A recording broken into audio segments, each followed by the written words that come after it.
Hola, bienvenidos al canal Palabra Pública. El día de hoy tenemos el regocijo de tener en este espacio de libertad al doctor Rafael Acevedo, venezolano radicado en Estados Unidos y director y fundador de Econintec, un think tank que promueve la libertad económica en Venezuela. Fue profesor por más de 14 años en diferentes universidades venezolanas, es además máster en economía y doctor en gerencia.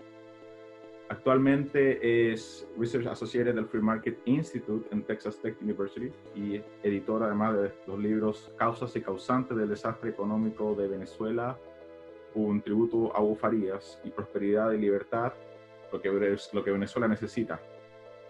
Además ha publicado más de 20 artículos académicos relacionados con la pobreza, el crecimiento económico, la inversión privada, la libertad económica, entre otros.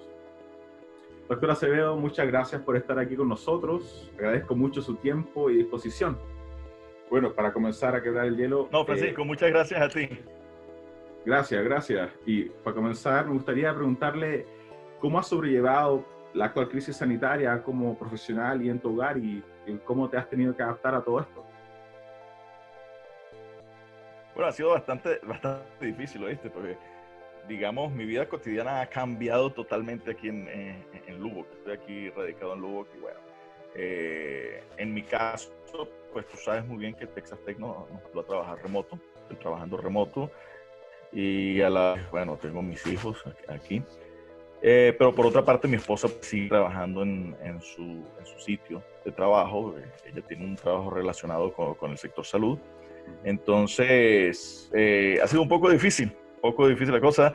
Al inicio, mira, yo comentaba con algunos amigos americanos, mira, primeras semanas, quizás a mediados de marzo, decía, pareciera que estuviera en Venezuela, cuando tú ibas al Walmart o cualquier sitio y decía, no hay hielo, no hay hand sanitizer, no hay jabón para lavarte las manos, una escasez enorme. De verdad fue como un shock ver que aquí en Estados Unidos tuviera tanta influencia esta situación, lo cual en ese momento yo dije, mira, se está logrando el objetivo, por lo menos en ese sentido, que es la desesperación de las personas. Pero ¿cómo te pareció a ti el manejo de la crisis en Estados Unidos? ¿Cómo comenzó a manejar esta crisis? ¿Te pareció que estuvo de acuerdo a lo que uno esperaba de Estados Unidos o no? Mira, realmente yo creo que fue manejada más políticamente que de otra manera, ¿okay? Que estratégicamente. O sea, estemos claros, estamos desde mi punto de vista, sin quererme inmiscuir mucho en la política americana, pero estamos aquí, vivimos acá, pues tenemos que hacerlo, podemos hacerlo, digamos. Estamos en un país todavía libre, entonces tenemos esa ventaja. Pero yo creo que fue manejado más de manera política por la situación de que estamos en un año electoral. ¿Okay? Entonces, gústele o no le guste a muchas personas, aunque el presidente Trump no es una persona 100% liberal, que podríamos decir, okay, es 100% liberal clásico, mucho menos apegado a la economía austríaca. Pero él en estos momentos es el muro de contención contra esa gran fuerza que está realizando el socialismo y todos estos grupos socialistas muy, más que socialistas, más allegados hacia el comunismo. Entonces, por esa razón, mira, cualquier movida, cualquier política, cualquier decisión tomada desde el gobierno de los Estados Unidos por parte del presidente Trump iba a tener una gran crítica. Al inicio porque no cerró a tiempo, después porque cerró, después porque levantó la cuarentena, después porque abrió fronteras, etc. O sea, siempre va a haber en ese aspecto. Por eso, claro, desde mi punto de vista como economista de libre mercado, pues yo analizo algunas cosas y hay cosas con las que no estoy de acuerdo. Pero a la vez, si nos ponemos a analizar desde el punto de vista de teoría de juego, de public choice, mira, la tenía muy difícil Trump, ¿ok? El presidente Trump la tenía muy difícil y hiciera lo que hiciera, siempre iba a tener grandes detractores. Los mismos detractores, si decía sí, iban a ser los mismos detractores si decía no. ¿Okay? Entonces, es más un manejo político para mí, muchas de las cosas. Exacto. Y bueno, como tú ya sabes, hace unas semanas estuve conversando con el doctor Benjamin Powell aquí, justamente sobre Venezuela, porque él escribió un libro que se llama Socialism Sucks. Y por esta razón que ahora me gustaría profundizar aún más sobre este tema contigo, un venezolano que tiene una visión interna sobre esta crisis y que probablemente ha vivido en carne propia la áspera transición desde la democracia hacia un régimen totalitario, o como lo queramos definir, o como tú lo quieras definir. Pero antes de hablar de Venezuela, digamos como Estado, me gustaría que nos hables sobre el inicio de todo esto, de todo este conflicto, porque escuchar esto de ti nos puede ayudar a entender lo que hoy en día está pasando en Chile, donde la democracia también está en peligro, avanzando peligrosamente hacia el totalitarismo. Y Bueno, solo a modo de refresco, que para que nuestros amigos se acuerden que el 92 Hugo Chávez estuvo encarcelado por golpista y que el 98 ganó las elecciones y con más de la mitad de los votos, creo que fue un 56%. Entonces, ¿qué fue lo que prometió Hugo Chávez que sedujo tanto a más de la mitad del electorado? claro, Francisco, mira, excelente pregunta. Pues mucha gente piensa que el problema de Venezuela actualmente nació hace 20 años, Uh-huh. cuando gana Chávez. Va mucho más atrás, inclusive más atrás del 92 que tú nombras, cuando él hace su intentona fallida. Tenemos claro, Chávez siempre fue un fracasado en cuanto a la parte militar. Él triunfa, ahora te voy a explicar por qué él triunfa en el 98. La problemática de Venezuela comenzó a gestarse a partir de 1958, cuando hubo el cambio. Nosotros veníamos de una dictadura muy fuerte políticamente, donde teníamos restricciones totales, libertades civiles y políticas muy restringidas, pero teníamos una libertad económica relativamente muy grande en comparación con la que tuvimos posteriormente a ese periodo, ¿verdad? Nuestro crecimiento económico era enorme, incluso superaba el milagro económico alemán. Teníamos el mismo crecimiento económico que tuvieron los tigres asiáticos en los 80s, 80. Teníamos un PIB per cápita incluso superior a Hong Kong, a Singapur, etcétera. O sea, éramos un país promesa dentro de Latinoamérica. Ok, todo promovido por la explotación petrolera, etcétera, todo esto, pero también existía un proceso de transferencia de conocimientos entre las empresas privadas, porque eran totalmente privadas, del sector petróleo hacia dentro del país. ¿Qué pasa? Una vez derrocada esta última dictadura, que es del general Marcos Pérez Jiménez, comienza lo que llamaríamos la era socialdemocrática en Venezuela. El primer presidente lo primero que hizo fue detener todas las concesiones privadas del sector petróleo. Es decir, ya comenzaste a estar en contra del sector privado. Ya comenzaste como decimos en Venezuela, a mostrar las costuras de tu política. ¿Ok?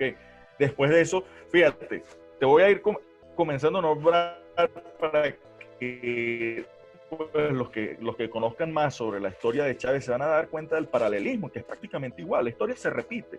Entonces, este primer presidente, Rómulo Betancourt, de una vez detiene, elimina cualquier otra concesión, no le da más concesiones al sector privado, ataca al sector privado, promueve una nueva constitución. Esa nueva constitución te elimina prácticamente todas las libertades económicas, ¿ok? Se va en contra de la autonomía que tenía el Banco Central de Venezuela. Entonces, el Banco Central de Venezuela era de capital mixto. Ahora, con Rómulo Betancourt, él modifica la ley y le da la potestad al gobierno de elegir totalmente la junta directiva del Banco Central. Estás politizando. Porque si tú eres el que elige la directiva, tú no vas a elegir a alguien que va a estar en contra tuya. ¿Okay? Ya politizaste.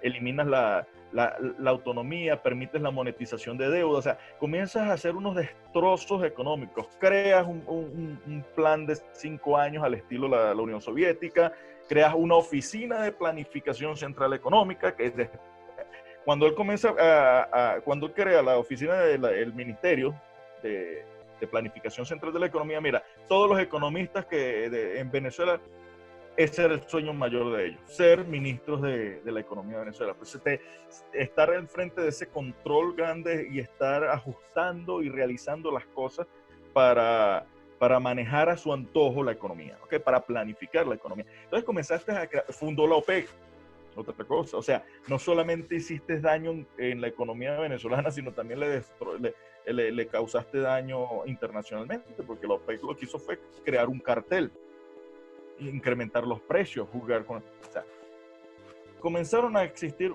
una serie de políticas que comenzaron a disminuir progresivamente todas las libertades económicas.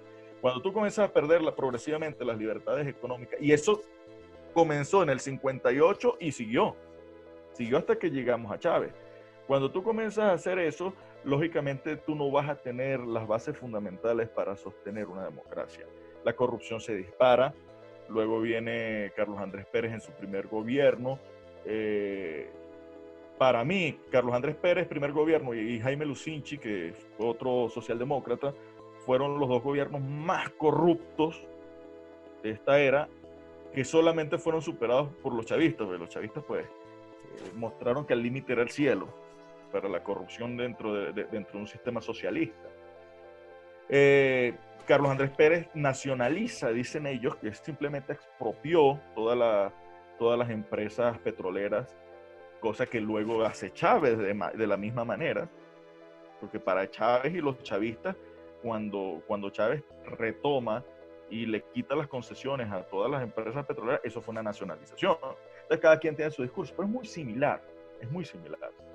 En el 92 ya la corrupción estaba muy alta, estaba Carlos Andrés Pérez, nuevamente estaba de presidente, y bueno, Chávez hace su intentona de golpe totalmente fallida, un fracaso total, como lo era él, como estaba destinado a hacerlo él, pero los políticos que ya estaban, digamos, prácticamente pudriéndose dentro de su propia corrupción, y la gente, la sociedad ya estaba, ya digamos, estaba en contra totalmente de ellos, ya no creía en ellos, pues estos políticos se aprovecharon de la situación para impulsarse nuevamente. Rafael Caldera, que había sido presidente anteriormente, se impulsa nuevamente con esto, promete sobreseer a Chávez, sacarlo, eliminarle, decirle, mira, tú no hiciste nada, ¿ok? Y bueno, así gana Caldera la segunda presidencia, e inmediatamente se puso a buscar la manera y a sobreseer a Chávez. Cuando sale Chávez, ¿qué sucede? Toda la política venezolana estaba demasiado corrompida, la sociedad no creía más en estos partidos políticos, en el bipartidismo, teníamos los socialdemócratas y los socialcristianos, y la élite tanto económica, estoy hablando de los empresarios, esos empresarios entre comillas, porque yo creo que la palabra empresarios le queda muy grande, son empresarios que lo único que se han dedicado es a hacer contactos con los políticos y promover políticas públicas, políticas económicas que los beneficien a ellos y que estén en contra de la libertad económica de los individuos, por ejemplo, tarifas, cuotas, impuestos a las importaciones, etc. Todas esas élites, las económicas, las mediáticas, te estoy hablando de los medios de comunicación, todos ellos se pusieron a poner a Chávez o a darle la mayor relevancia que le habían dado a un individuo. Mira, yo me acuerdo, porque yo en esta época contaría aproximadamente 21 años, en ese momento, para el 98, y yo me acuerdo que cada 5 minutos, todas las televisoras nacionales privadas, sacaban a Chávez con su discurso, por ahora hemos fracasado, y más adelante, en un futuro próximo, y a cada rato le hacían entrevistas, a cada rato lo estaban ponchando en cámaras, viendo a ver qué estaba haciendo. O sea, estaban metiendo al tipo completamente a la sociedad, le estaban vendiendo una imagen de Chávez que él era el salvador. ¿Por qué? Porque todas estas élites, tanto las económicas como las políticas y las mediáticas, las de comunicación, pensaban que una vez Chávez llegado al poder, ellos iban a poder manejarlo tal cual como hicieron con los demás políticos. Manejarlo a su antojo y que él pusiera orden en todo este desastre social que teníamos, que la gente creyera que había llegado un nuevo Pérez Jiménez, que fue el último dictador que tumbado, y ellos iban a hacer lo que querían con él. ¿Qué sucede? Chávez estaba respaldado respaldado y estaba siendo asesorado por otra persona que ellos ni consideraban, que era Fidel Castro. Chávez llamó a Fidel Castro dictador, porque él lo llamó dictador estando en su campaña, en su primera campaña política. Estoy hablando del 98. Dijo que Venezuela nunca iba a ser socialista, dijo que él no era para nada comunista, que él no creía en socialismo. Cuando gana, ¿qué es lo primero que hace? Sigue la receta que siguieron los socialdemócratas en el 58-59, comenzaron a promover la constitución, cambia todas las bases y las reglas del juego, y lo que hace es realmente simplemente apretar un poco el tornillo, digamos, subirle el volumen a todas esas políticas desastrosas que venían desde hacía 40 años destrozando a Venezuela. Radicalizó las políticas socialistas de la era democrática, digamos, la socialdemocracia venezolana, y lo que conllevó fue a tener un nuevo esquema, a tener una nueva república, ¿okay? Porque hasta el nombre de Venezuela lo cambia, una nueva república. Termina de eliminar totalmente las libertades económicas de manera constitucional, cosa que ya habían hecho anteriormente, habían abierto la puerta anteriormente los socialdemócratas, y bueno, se eterniza en el poder. Luego, lamentablemente, al tú hacer eso, él mismo comienza a generar una oposición oficialista, que es la que gracias a esa oposición oficialista se ha mantenido en el poder el régimen actual, y que tú lo puedes ver en las noticias. De un tiempo para acá yo dije, mira, voy a bajarle un poquito a mi seguimiento de las noticias venezolanas, porque de verdad ya eso causa náuseas. La política venezolana ya causa náuseas totalmente. Entonces te das cuenta como todos esos partidos que supuestamente son de oposición, Voluntad Popular, Primero Justicia, inclusive Vente Venezuela, todos ellos siempre tienen una razón por cual, ¿ok? Entonces, Vente no, porque Vente actualmente no es ningún partido político, pero estos otros dos, pues, Primero Justicia, Voluntad Popular, Un Nuevo Tiempo, etcétera, por supuesto, Acción Democrática. Además, me imagino que pertenecen a la Internacional Socialista, lo cual es extraño para uno pensar en términos de derecha-izquierda. Ellos son más bien un poquito más a la derecha, pero siempre en el rango de la izquierda. Por supuesto, Voluntad Popular y Acción Democrática, tengo entendido que Un Nuevo Tiempo también están en la Internacional Socialista. Primero Justicia, tengo entendido que ellos no pertenecen, porque lo que pasa es esto, Francisco, mira, vamos a hablar claro. Antes de Chávez existía Acción Democrática, que era socialdemócrata, y COPEI, que eran los socialcristianos, igual, socialistas. Lo que pasa es que los socialdemócratas eran de este tipo socialistas ateos, ¿ok? Mientras que los socialcristianos, un empresario, verdadero empresario, que apoyaba mucho la libertad en Venezuela, no me acuerdo el nombre, se me fue, decía, los copellanos son comunistas que van a la iglesia. Pero igualitos son comunistas que se hacen la cruz, y que creen en Dios y que comulgan, pero son comunistas. Sus políticas económicas siempre fueron comunistas. Entonces realmente nosotros no hemos tenido un partido de derecha, digámoslo así, si queremos dividir el espectro político de esa manera. Cuando llega Chávez, los viejos, los dinosaurios de Acción Democrática y de COPEI no querían soltar el poder, como todo socialista. Nadie quiere soltar el poder como los socialistas. ¿Qué pasa? Pues los jóvenes, los de la generación de relevo, crearon sus propios partidos, Voluntad Popular y Primero Justicia. Primero Justicia serían los hijos de los copellanos, y Voluntad Popular los hijos de los adecos, de la Acción Democrática. Y de ahí van otros espectros que se fueron creando, otros partidos que se fueron creando solo con la finalidad de seguir siendo o tratar de demostrar internacionalmente que existe una oposición dentro del Estado venezolano que le está haciendo, digamos, contra al actual régimen, como es Un Nuevo Tiempo de Rosales, sale por ahí un uno que siempre ha sido chavista y que lamentablemente fue gobernador del estado de mi procedencia, que es el estado Lara, que es Henry Falcón, ¿ok? Nadie cree en él, tanto que su apellido es Falcón, pero todo el mundo le dice Falsón, por lo falso que es, ¿ok? Entonces, fíjate, el socialismo, yo siempre le he dicho a mis alumnos, el socialismo ha sido exitoso. No, pero los fracasos, sí, siempre ha fracasado, económicamente ha fracasado, pero es que el fracaso de ellos es el éxito. Ante nosotros es un fracaso, pero para ellos es el éxito. ¿Ok? Tener destruida la economía, ese era su objetivo. El objetivo de Chávez era tener totalmente destruida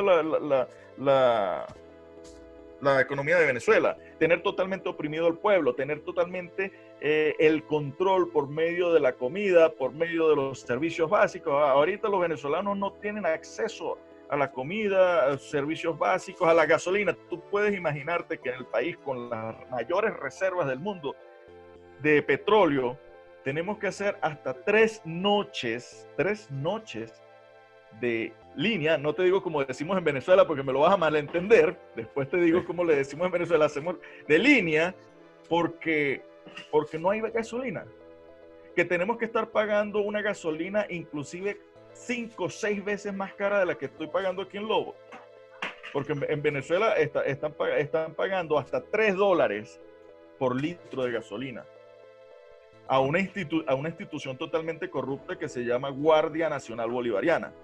O sea, ellos son la mafia y ellos son los que venden la gasolina y te lo venden hasta $3 por litro. Aquí con $3 tú compras que prácticamente 2 galones. ¿Cuántos son 2 galones? 8 o 9 litros aproximadamente. Y ahorita que ha aumentado, porque estuvo casi a $1 el galón de gasolina aquí. Es una cuestión que es totalmente increíble y que toda la gente dice, no, fracasó ante nuestros ojos. Claro. Pero ese era el objetivo de ellos, porque esa es la única manera que ellos pueden mantener a la sociedad oprimida y a la gente totalmente bajo. Igual que con el control de armas. El control de armas en Venezuela dicen, no, después de Chávez. No, antes de Chávez las armas eran prácticamente un lujo para algunas personas y tú tenías que pasar por una serie de controles muy grandes. Nunca hubo como aquí, por ejemplo, en Texas, ¿sabes? Nosotros tenemos la licencia de conducir. Aquí en Texas vamos y compramos una AK-40, ¿ok? AK-47, una 9 milímetros, sin ningún problema. Tenemos eso, somos responsables, la tenemos, el derecho a autodefensa, la segunda enmienda. En Venezuela nunca ha sido así. ¿Cuál es el resultado? Que todas las armas están en manos de los bandidos, de los malandros, de los criminales que apoyan al régimen narcotraficante que tenemos, porque esto es un régimen narcotraficante que estamos teniendo en Venezuela y lo tenemos de hace tiempo. Entonces, ese es el gran éxito del socialismo y eso lo podemos ver repetidamente en muchos países. Lo que pasa es que en algunos se logran mantener, otros como que tienen la suerte de que grupos que están en contra de ellos realmente están en contra de ellos y logran salir de ese problema. Lo que me acaba de describir suena exactamente a lo que está pasando en Chile, casi con las mismas palabras y casi cuando tú me describes lo que pasaba, lo que sucedía antes de la llegada de Chávez, que básicamente destruyeron la economía, me imagino que la gente estaba saliendo del mercado, por lo tanto había frustración. Y fue mucho más fácil para él implantar estas ideas sociales, como que llegaba él y se iba a acabar toda la escasez, la gente iba a tener empleo, no iba a haber más pobreza, por lo cual no fue verdad. Y los post-Chávez y los post-Maduro, lo que está pasando ahora con Maduro es básicamente describir lo que está pasando en Chile. Y a mí siempre me ha llamado la atención el trabajo de lavado de imagen, de marketing, porque por ejemplo, el año 2011, el entonces candidato Bernie Sanders dijo que algo así como estos días el sueño americano más probable que se realice en lugares como Ecuador, Venezuela y Argentina, y porque él dice que en esos lugares los ingresos son más iguales que lo que son en Estados Unidos, y donde digamos, como tú lo dijiste, cuando uno trabaja duro la gente puede moverse, existe esta movilidad social, lo que aquí llaman el sueño americano, que imagino que es mucho más difícil en países donde hay escasez o donde se llega, países socialistas.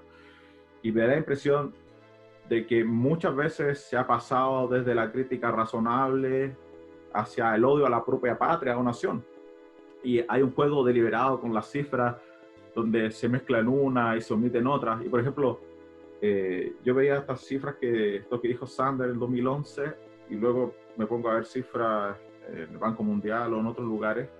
Y por ejemplo, el año 2011, el año que le hablaba en Venezuela, el Producto Interno Bruto era casi $11.000. En Ecuador 5.000, en Argentina casi 13.000 y en Chile era alrededor de 15.000. Entonces, mientras que ese era el Producto Interno Bruto, en Estados Unidos era casi 50.000. Entonces uno entiende cómo alguien como Sanders puede decir que países con 4 a 10 veces menos ingresos que Estados Unidos están cumpliendo con el sueño americano porque son más iguales en la pobreza. Y me gustaría entonces que nos pudieras explicar qué tipo de manipulación o estrategia de comunicación o marketing tú recuerdas se utilizó en Venezuela para convencer a las masas del beneficio del socialismo a pesar de las cifras. Bueno, fíjate, el problema en Venezuela es bastante curioso, para no ser tan, digamos, sarcástico y decir que es jocoso. ¿Ok? ¿Por qué? Porque todas aquellas personas que apoyaban el socialismo en Venezuela, todas aquellas personas, ahora intentan decir, no, pero es que ese no era el socialismo que yo estaba apoyando. ¿Ok? Fíjate, hay una serie de supuestos intelectuales venezolanos que desde un inicio apoyaban al socialismo. Muchos de esos intelectuales estaban dentro de las universidades públicas, haciendo vida, dictando cátedra y sembrando estas ideas entre sus alumnos. Muchos de ellos alababan a Fidel Castro. Solo tenemos un manifiesto de bienvenida de Fidel Castro, una gran cantidad de personas que ahora tú te pones a revisar y muchas de ellas están en contra de Chávez. Entonces eran personas que decían que querían a Cuba, un poquito de Cuba, porque alababan a Cuba, pero cuando Venezuela comenzó a convertirse en Cuba, esos fueron los primeros en irse. Fueron los primeros que comenzaron a irse y no peleaban en contra de eso. ¿Qué pasa? Lo que sucedió con Bernie Sanders fue simplemente de que él estuvo hablando de esto, de que el sueño americano era en el momento del boom petrolero de los 2000. ¿Okay? Cuando Chávez tenía la chequera full de petrodólares y se fue por todos estos países, tu país, Ecuador, Argentina, todos estos países, a financiar a un poco de políticos socialistas. Bachelet fue apoyada 100% por Chávez.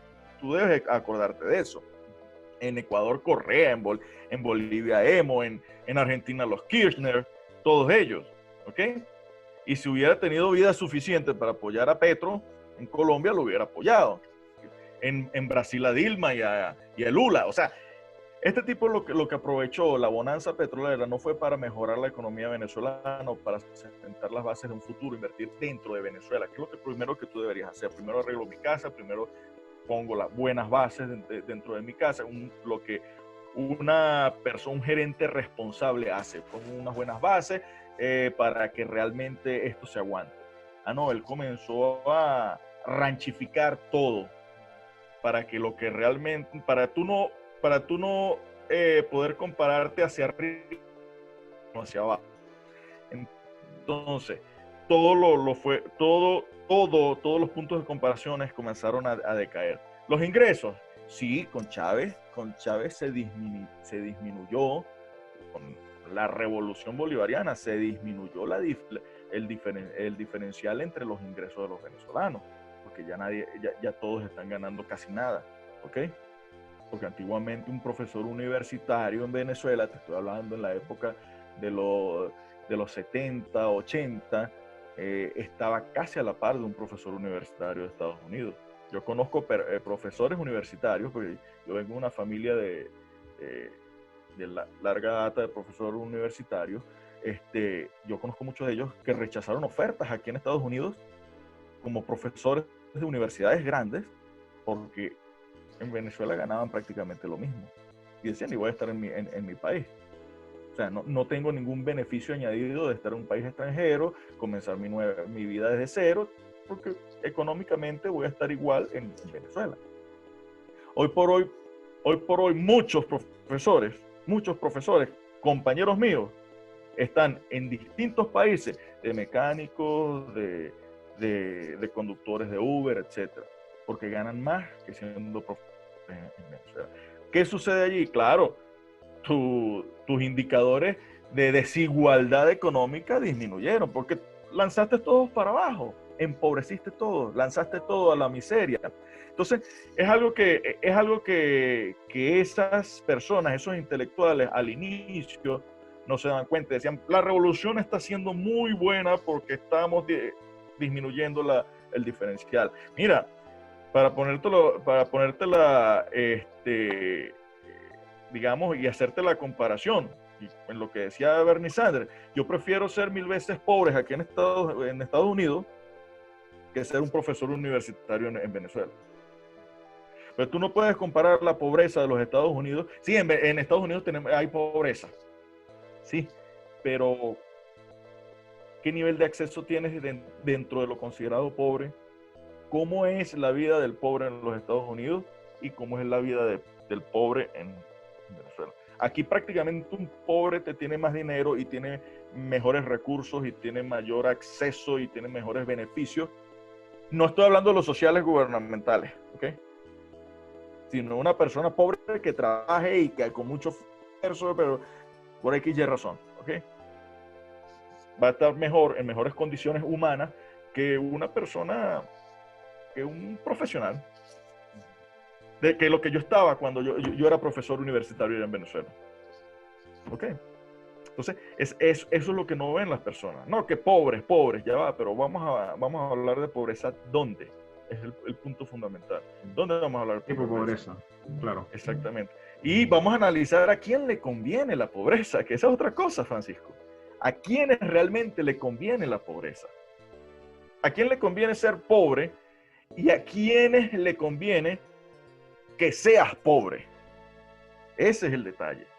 Indiscutiblemente, si analizamos el único sistema en el mundo, el único sistema económico en el mundo que se beneficia, que maximiza su beneficio, maximizando la cantidad de pobres dentro de las naciones, dentro de los estados, se llama socialismo.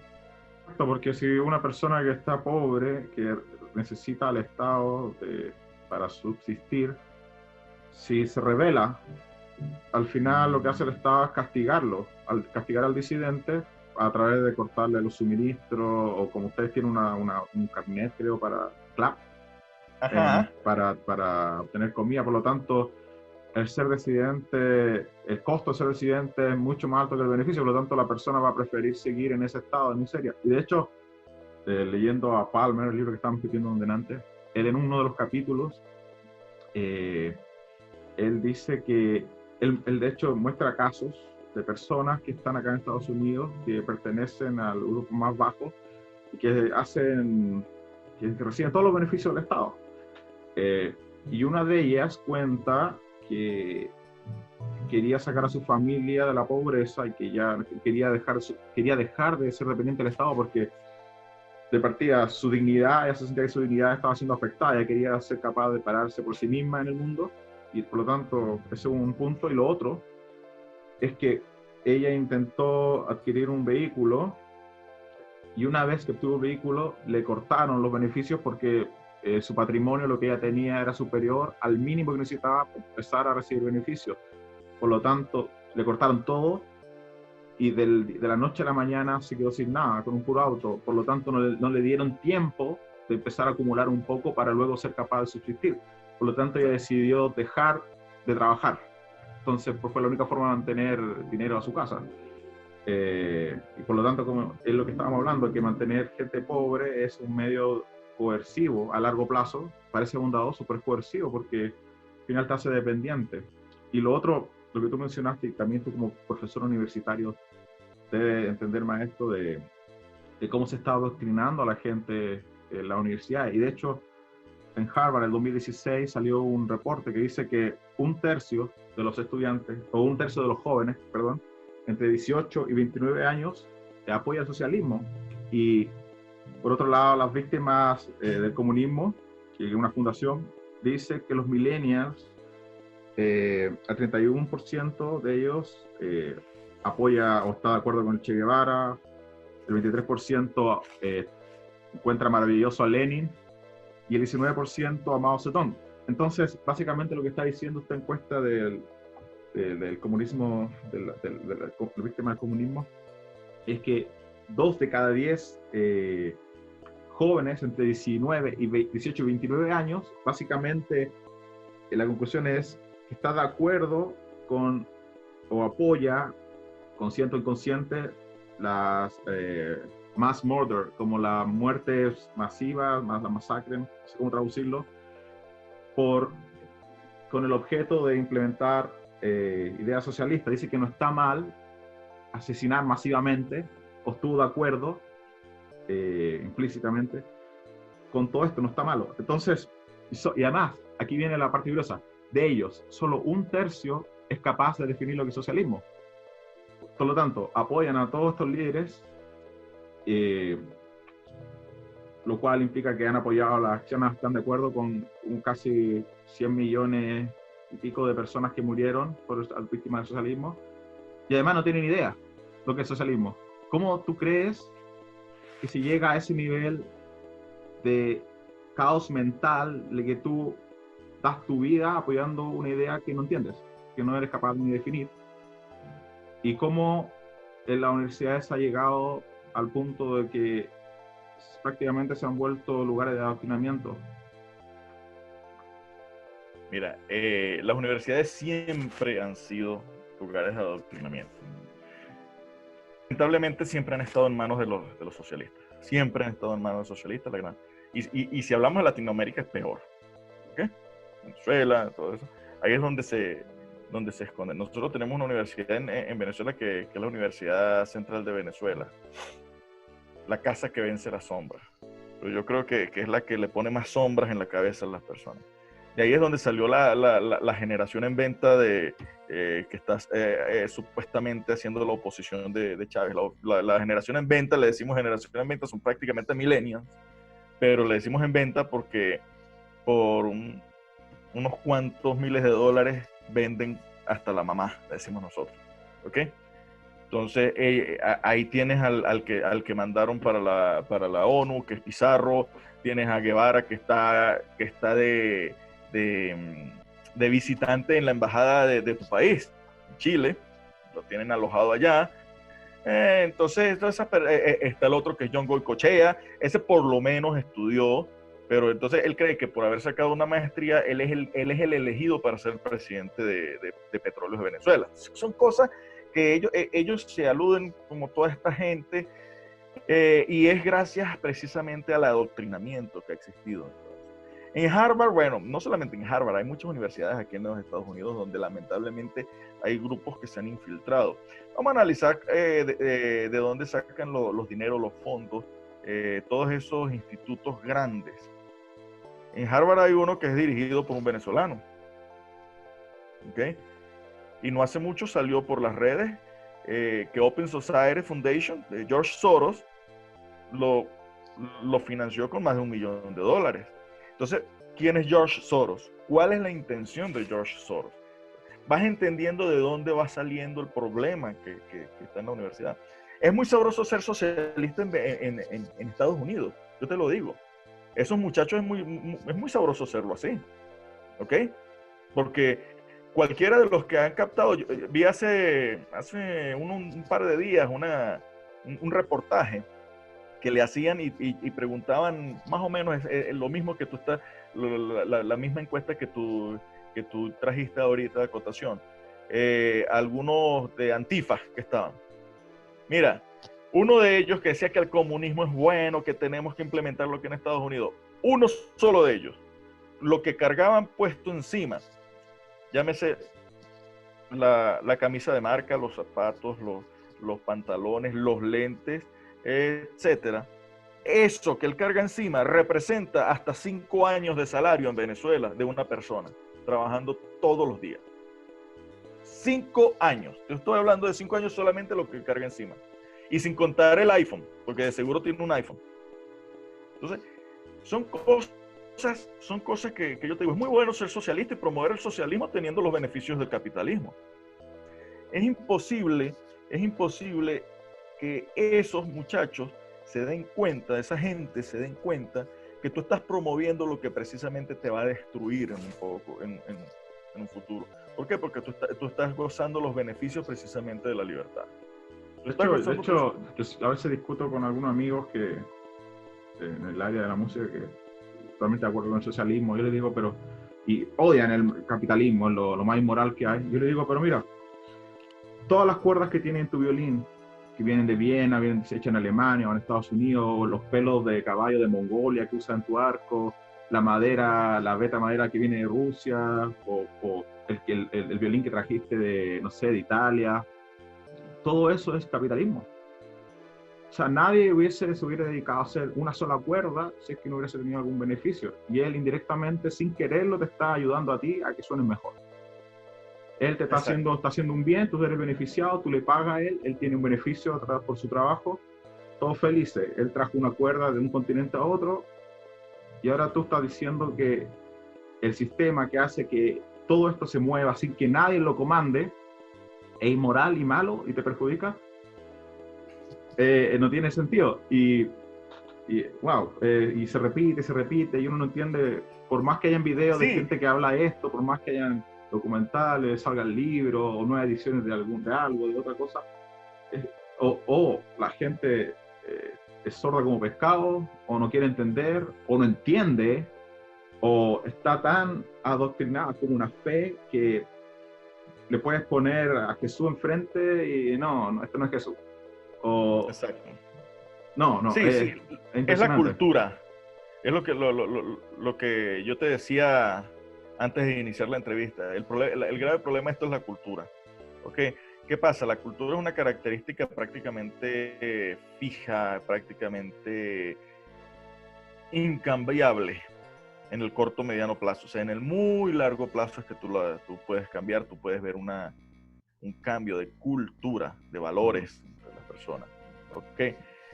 Y va a ser muy difícil, porque el socialismo, uno de los éxitos que ha tenido el socialismo ha sido el cambio de cultura y el transformarse de un sistema económico como parte de ti, parte de la característica, del folclore, de la cultura de estos países. Aquí, ¿qué es lo que pasa en otros países como Estados Unidos? Que claro, como tú tienes grandes grupos billonarios apoyando estos movimientos, lógicamente son muchachos que nunca han trabajado, nunca han necesitado hacer alguna otra cosa, sino simplemente papá necesito esto, papá pasa la tarjeta de crédito, porque ellos que creen que bajo socialismo se va a lograr eso va a ser imposible. Los padres lograron tener ese nivel económico y ellos han podido tener todo ese aparataje que se ponen encima para aparecer por allá en sus marchas, precisamente por capitalismo. ¿Ok? Precisamente por capitalismo. Entonces, mira, es algo similar como la gallina de los huevos de oro. No sé si ustedes han escuchado esa... Sí, por supuesto. Ok, bueno, es exactamente igual. Van a matar la gallina de los huevos de oro. Si tú atacas al capitalismo, si tú llegas a eliminar del mundo el capitalismo, tú matas la gallina de los huevos de oro. En pocos años estaríamos en una situación como los Juegos del Hambre. ¿Okay? Porque no va a existir recursos, porque no va a haber incentivos. Entonces, es algo que las personas no se han dado cuenta el grave peligro que se corre promoviendo este tipo de ideología que beneficia a otros, que es lo que estamos ¿a quiénes le beneficia? No precisamente a los que están allá metiendo el pecho y protestando y marchando, sino son los que están dando el dinero. ¿Okay? Esos son personajes como George Soros y otros detrás de ellos, que lo que están es en una agenda globalista, digamos, negativa. Vamos a hablarlo de esa manera. ¿ok? Que lo único que hacen es promover intereses de ellos y a ellos no les importa quiénes caen en ese momento. Otra de las cosas que te digo, y esto es una crítica también para personas como nosotros que estamos a favor del liberalismo clásico, quizás va a sonar un poco duro, pero fíjate que tú me dices, ellos aprueban en un caso extremo los asesinatos masivos para la implementación del socialismo, ¿verdad? Ellos lo dicen abiertamente, no les da pena eso. Pero ¿cuántos de los liberales clásicos radicales tienen que lo piensan dos veces o ni siquiera lo dicen porque es políticamente incorrecto? Por ejemplo, cuando hablas del efecto Singapur, ese sistema tan fuerte dentro de la parte política y es más, creando una conducta, ¿ok? Pero muy libre económicamente. ¿Y cómo tienes ahora Singapur? Pero si tú no hubieras hecho esa purga, si tú no hubieras hecho eso, ¿qué hubiera pasado? Estaría quizás igual que cualquiera de estos países latinoamericanos. Entonces, ¿qué pasa también? Que los socialistas y estos grupos que financian a estas personas para promover el socialismo son un poco más viscerales, son un poco más movidos por sus sentimientos. Tiene que ver con lo que hablamos delante un poco sobre Karl Popper y la paradoja de la tolerancia, que uno tolera tanto, y además exacto, el uso de los nombres, como si tú estás de acuerdo a ciertas ideas, tú eres fascista, entonces te taguean. Entonces, por un lado está la paradoja y por otro lado está el tagueo, y por lo tanto uno no dice nada. Y como te decía al comienzo, antes del programa, fue muy difícil llegar a hacer este espacio porque yo sé que se viene duro, no es fácil, pero es la labor, algunos tienen que comenzar esto para que otros empiecen a, por lo menos, a pensar y no a seguir como un loop, dándole vuelta a la idea sin pensar y simplemente actuando porque tu amigo te dijo, porque el Facebook dice, porque además, como lo estamos viendo estos últimos días, hay todo un sistema que avala esta idea. Por ejemplo, Google ahora está desmonetizando, pese a que ahora están diciendo que no, ideas que van en contra de lo que está pasando ahora en Estados Unidos. O sea, si tú no estás de acuerdo 100% con una idea, tú estás el diablo y de partida te desmonetizan, tal cual como sucede, como lo hablábamos en los países, por ejemplo en Venezuela, que si tú no estás de acuerdo con el sistema, la tarjetita ya no te sirve, ya no tienes comida. Por lo tanto, o estás de acuerdo o te desmonetizan, o estás de acuerdo o no tienes comida. Y llegando a Estados Unidos, una cosa que siempre he escuchado en Chile, y todavía lo sigo escuchando, es ¿cuán responsable es Estados Unidos del fracaso socialista venezolano? Porque uno dice, no, iba a ser exitoso, pero Estados Unidos intervino y el fracaso es por Estados Unidos. ¿Cuán verdad o cuán falso es eso? Si hay algo de verdad o no. Eso es totalmente falso. Totalmente falso. Decir que el fracaso de las políticas venezolanas son por culpa o porque respaldó o no respaldó a Estados Unidos a X o Y grupo. Porque es totalmente falso. Mira, el fracaso de Chávez era inminente. Era inminente. Yo te puedo decir que tengo sentimientos encontrados en cuanto a la muerte de Chávez. En cierta parte me alegró, aunque yo sé que cristianamente uno no debe alegrarse de la muerte de alguien, pero mira, yo me alegro de que de verdad él se haya muerto, porque íbamos a tener un Fidel Castro. Si ese hombre hubiera vivido 90 años, durante todo su resto de vida hubiera estado mandando en Venezuela como Fidel Castro, en Cuba, ¿ok? Por esa parte me alegró. Por otra parte, yo dije, bueno, lamentablemente no se murió. ¿Por qué? Porque él tenía que estar en el fracaso de su sistema. Él tenía que ver qué iba a hacer.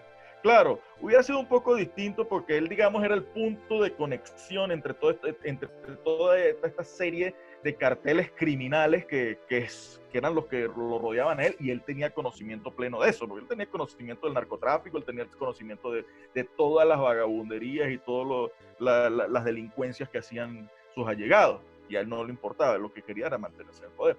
Pero igualmente, estando Chávez ahí, iba a caer. ¿No? El sistema venezolano no cae porque Maduro es bruto, como dicen muchos.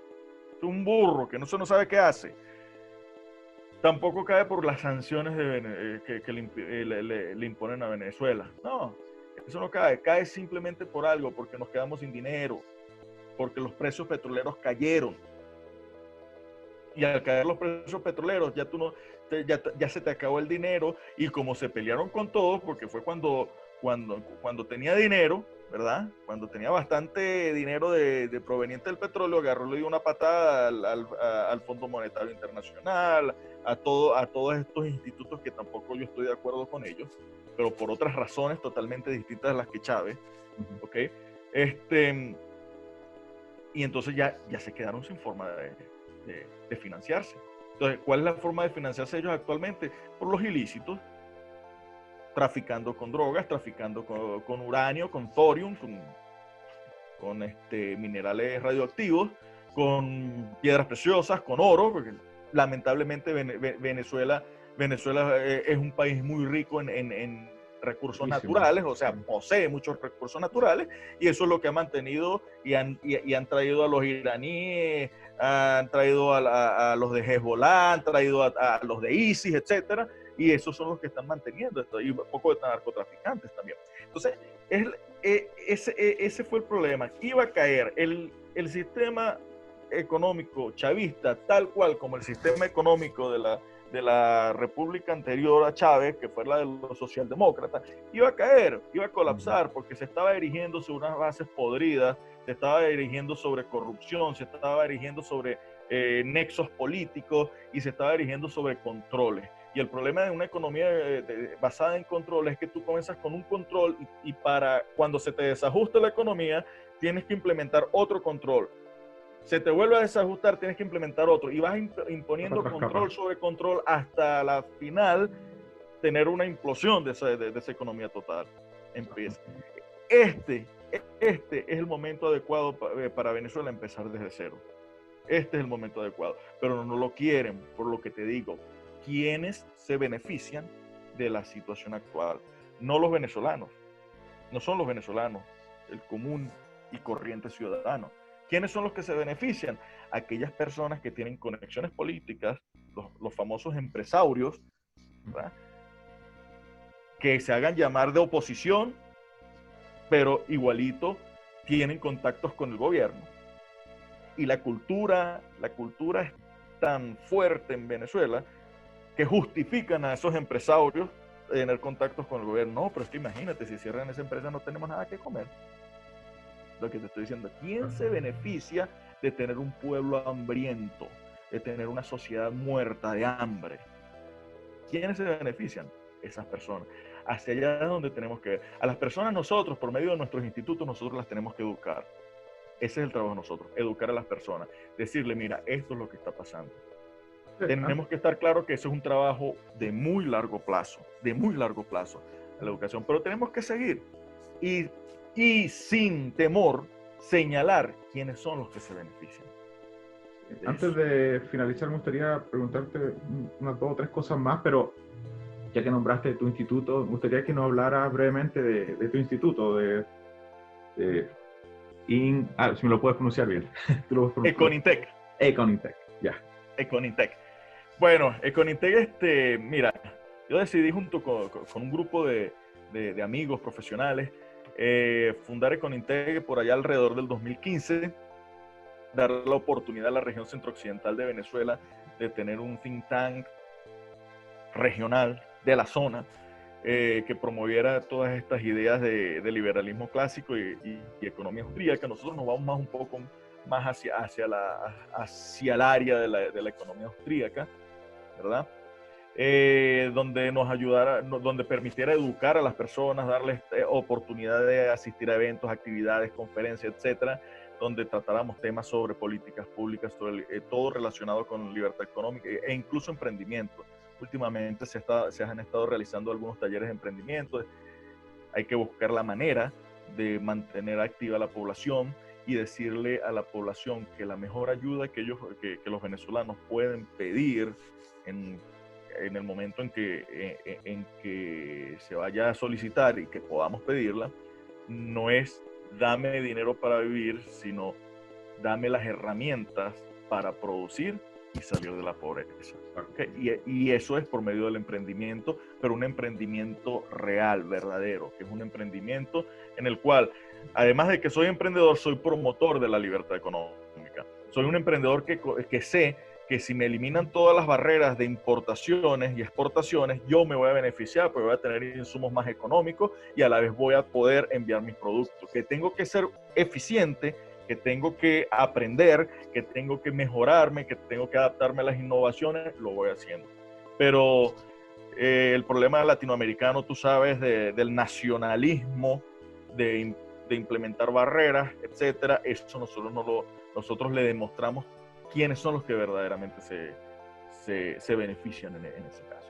Esa es la labor que nosotros realmente hacemos en Econintec. Otras actividades, nosotros hemos promovido libros, hemos editado 2 libros dentro de Econintec, 3 libros, perdón, dentro de Econintec, los 2 que tú nombraste. Por cierto, que tengo uno que salió en el, no sé si se ve, no se ve. Salió en Unión Editorial Colombia, que es Prosperidad y Libertad. Hemos promovido 3 libros de Tom Palmer, que tú lo nombraste, ¿Por qué la libertad? Después del estado de bienestar. Y estamos a la espera de la moralidad del capitalismo. ¿Okay? Sí. Entonces, nuestra labor es educativa 100%. Educativa 100%, no queremos nada con los políticos. Nada. Econintec es un think tank que no se ha relacionado con ningún político. Me han contactado personalmente. Siempre he dicho que no, porque nunca he pertenecido a ningún partido político de Venezuela. Gracias a Dios he tenido la suerte de no haber caído en esa trampa. Y siempre he dicho que no, porque lamentablemente Venezuela en estos momentos y esto que te lo dejo claro, ningún político que sale por ahí, ni siquiera los que promueven como si fueran liberales, ningún político es realmente liberal clásico. Simplemente es un político que está buscando posicionarse y llegar al sistema que tanto desean y mantener el sistema que más le conviene, y es el que actualmente se tiene en Venezuela. ¿Cómo la gente puede obtener tus libros, los libros del think tank, o ustedes van a estar haciendo estos tiempos que estamos en cuarentena, webinars o cosas así? ¿Cómo la gente puede contactarlo, ustedes si están interesados? Sí, mira, durante esta cuarentena he estado realizando algunas entrevistas también, más o menos en este mismo esquema, con algunas personalidades, a través del canal de YouTube de Econintec. Estamos también empezando este canal, porque todo lo de nosotros era presencial. Nos vimos obligados por esta situación, pues, a adaptarnos. Econintec, una de las palabras que forman el nombre Econintec es innovación. Bueno, tenemos que innovar, y tecnología, tenemos que innovar y adaptarnos a las tecnologías actuales. Entonces, estamos realizando este tipo de webinars. Nos pueden contactar. Cualquiera que quiera, digamos, alguna pregunta o encontrar la manera de entrar en mayor contacto, simplemente escribirnos un correo electrónico, contacto@econintech.org. Y bueno, entonces allí estaremos directamente hablando con esa persona y aclarando cualquier inquietud que tenga. O por nuestras redes sociales, @econintech, Twitter, Instagram, Facebook. Okay. Eso va a aparecer aquí en la pantalla. Y me gustaría terminar con la pregunta controversial del día, aunque ahora básicamente todo lo que uno habla es controversial, pero digamos esto es la controversia de la semana. Me gustaría invitarte entonces a hablar sobre lo que está ocurriendo ahora en Estados Unidos, pero no quiero entrar a discutir sobre el asesinato de George Floyd, sino que de esta suerte de inquisición que se está formando en Estados Unidos, donde la persona ya o nadie puede libremente, pareciera expresar sus ideas libremente sin sufrir represalia económica o física o amenaza, etc. Y yo recuerdo a Milton Friedman que dijo en su libro Capitalismo y Libertad que una característica de una sociedad libre es seguramente la libertad de abogar y hacer propaganda abierta por cualquier cambio, este sea radical o no, la estructura de la sociedad, y solo si esta abogacía fuera restringida solamente a persuadir y no a utilizar coerción. Y de aquí él extraía esta idea de que una marca de libertad política de una sociedad capitalista, que el hombre pueda abogar y trabajar abiertamente por el socialismo. Entonces, Primero, ¿por qué el socialismo siempre falla en esto, en dar espacio de libertad al capitalismo, por ejemplo? Es decir, ¿por qué pareciera ser que solo puede ser implementado a través de usos coercitivos, la violencia? ¿Y qué crees que esté pasando con la libertad de expresión en Estados Unidos actualmente? ¿Hacia dónde nos dirigimos? Bueno, fíjate, interesante la pregunta. Y tiene que ser respondida, digamos, bastante, de una manera muy, muy delicada en ese sentido. ¿Qué pasa actualmente en los Estados Unidos? ¿O cuál es mi visión de lo que está pasando en los Estados Unidos? El socialismo primero tiene que ser implementado por medio de la fuerza, porque no hay de otra manera en la cual las personas que realmente han sido libres y son libres y se sienten libres, acepten perder esa libertad. ¿Ok? No es imposible, es imposible. Una vez que las personas hayan probado la libertad, es muy difícil volverlas a meter dentro de un esquema o dentro de un sistema, o traerlas a un sistema donde no van a ser totalmente libres. Lo bueno en Estados Unidos es que no todo está perdido. ¿Okay? Aquí hay una gran cultura de libertad. Aquí tú ves personas que apoyan, por ejemplo, la segunda enmienda, que es fundamental. El día que los socialistas en Estados Unidos logren su objetivo de eliminar la segunda enmienda y colocar un control de armas tan fuerte, perdemos a Estados Unidos y perdemos el bastión de libertad del mundo. ¿Ok? Entonces, tú tienes que, digamos, obligar a las personas, tienes que empujarlas hacia allá, crear un caos. Repito con la primera pregunta que iniciamos la entrevista. Esto también está tomado de la mano de que estamos en un año político, un año de elecciones electoral en los Estados Unidos. Todo este caos es planificado. Te digo, lo del COVID no les resultó. Trump salió victorioso ante la prensa y ante el público, ante la mayor cantidad de personas. Entonces tienen que buscarse otra idea. Ok, lo que hizo el policía está mal. Ok, lo que hizo el policía está mal. Y estamos en Estados Unidos. Ya está preso. Ya está frente a la justicia. Pero eso justifica todas esas barbaries que se están cometiendo. Eso no justifica eso. Entonces, tú estás haciendo por lo que supuestamente tú estás en contra. Entonces, tú estás dañando a las personas de color, a los afroamericanos, a los negros, como tú le quieras decir. Yo le digo negro porque en Venezuela una persona negra le decimos negro. Punto. ¿Ok? Y por eso no lo estamos insultando. ¿Ok? Tú me puedes decir calvo, y es verdad. ¿Ok? Yo no me puedo insultar porque tú me digas calvo. Yo soy calvo. Listo, punto. Entonces, tú les estás haciendo a los negocios de los negros lo que supuestamente no quieres que le hagan. O sea, es algo imposible. O sea, es un discurso tan caótico que ellos tienen que generar una gran cantidad de caos para implementar sus ideas, para obligar a una sociedad que todavía hay muchas personas que no creen en ese socialismo, todavía una gran cantidad de personas con una cultura de libertad muy grande, muy férrea, para que ellos de verdad puedan implementar su sistema. Cosa que es contrario en otros países, por ejemplo, como Venezuela. En Venezuela ya el sistema de persuasión es distinto, porque ya tú los tienes oprimidos. Entonces, como te decía, ¿a quiénes beneficia que los venezolanos estén pasando hambre? A los políticos y a los empresarios que van a tener esos nexos. Entonces, es otra forma. El socialismo se va adaptando de acuerdo al ambiente para poder enquistarse dentro de ello. Y lógicamente, en un país como Estados Unidos, la única forma para que se cubra 100% el socialismo es por la fuerza. No hay de otra manera.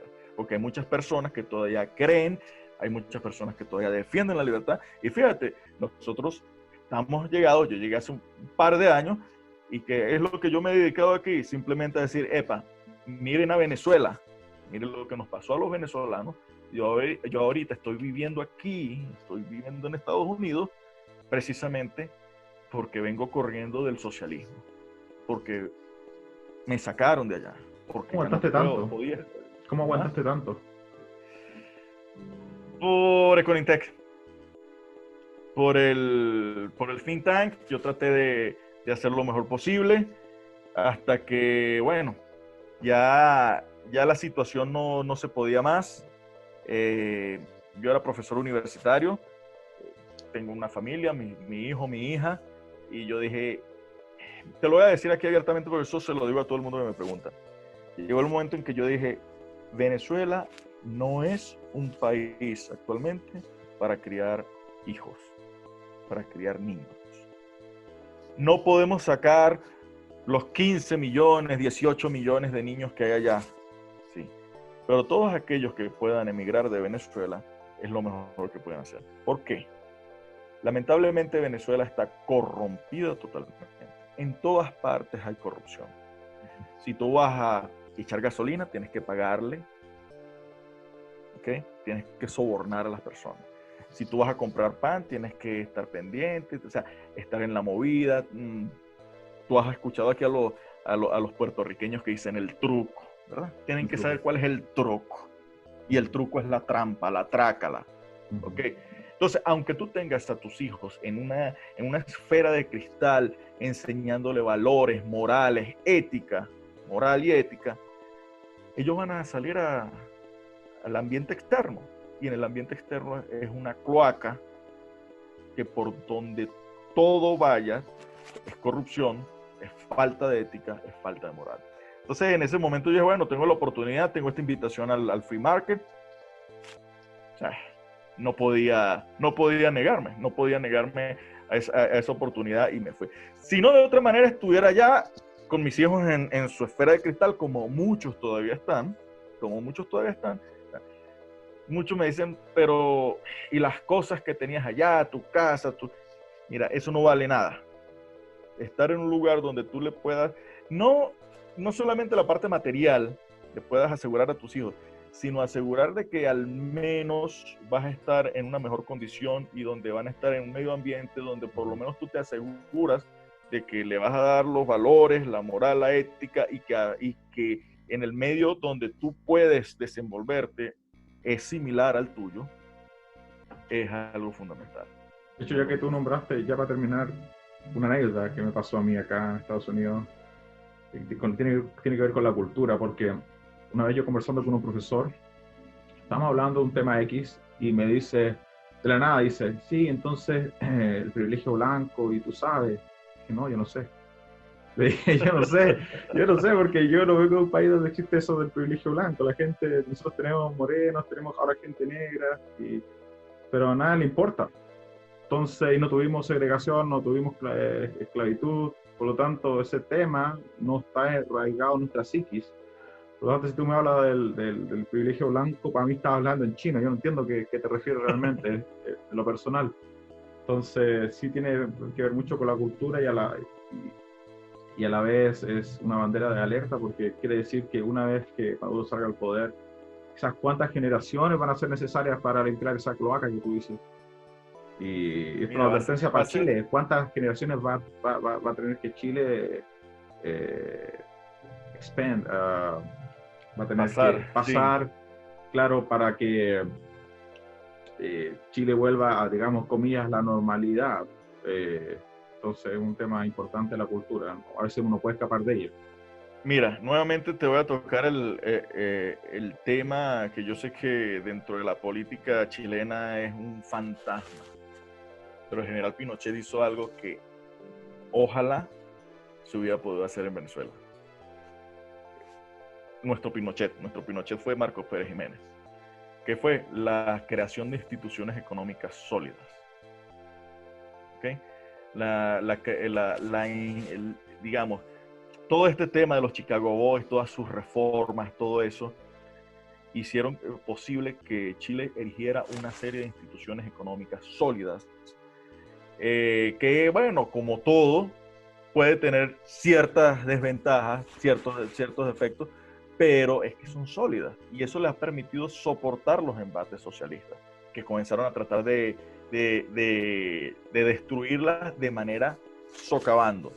Como se dieron cuenta que no pudieron, ¿qué les tocó? La violencia.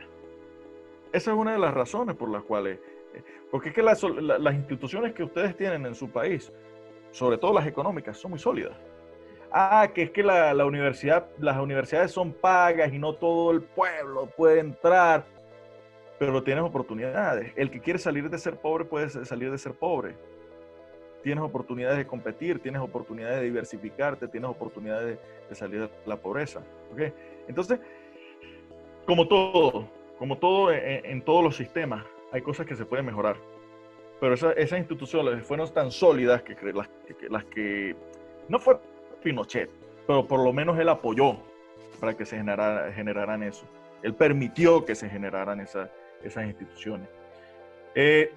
Otra cosa, muchos comunistas de Chile salieron con Pinochet, huyeron por miedo, por etcétera, lo que sea, no vamos a entrar en ese tema, pero también esa cultura se fue. Por ejemplo, el tipo que tenemos acá en la ONU venezolano es hijo y nieto de unos chilenos comunistas 100%. Y es el representante de la ONU de Venezuela. Y él es el que dice y él es el que tuitea todos los años cuando muere Allende, sobre Allende y alabanzas a Allende, etcétera, todo eso. Y esa es oposición venezolana, imagínate. ¿Okay?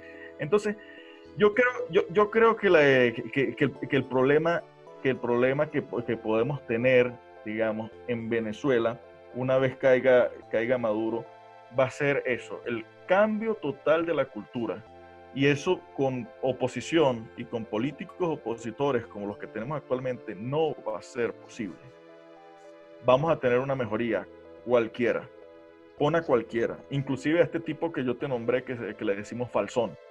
Entra como presidente, se cambia a Maduro e inmediatamente va a ser mejor. Inmediatamente. Cualquier cosa distinta va a ser mejor. Porque va a ser una mejoría de 0 a 0.001. Pero si tú sacas la cuenta de cuánto fue la mejoría, es prácticamente infinito. ¿Ok? Porque estamos partiendo de 0. Estamos partiendo de la miseria. ¿Ok?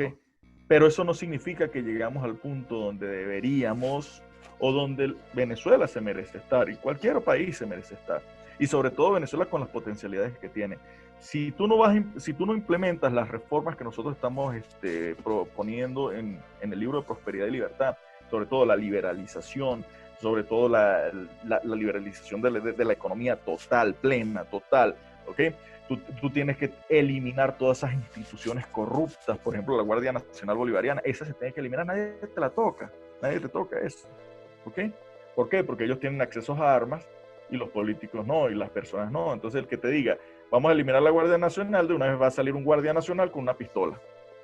Entonces ese es el problema. Entonces, mientras no se apliquen todas esas reformas, mira, Venezuela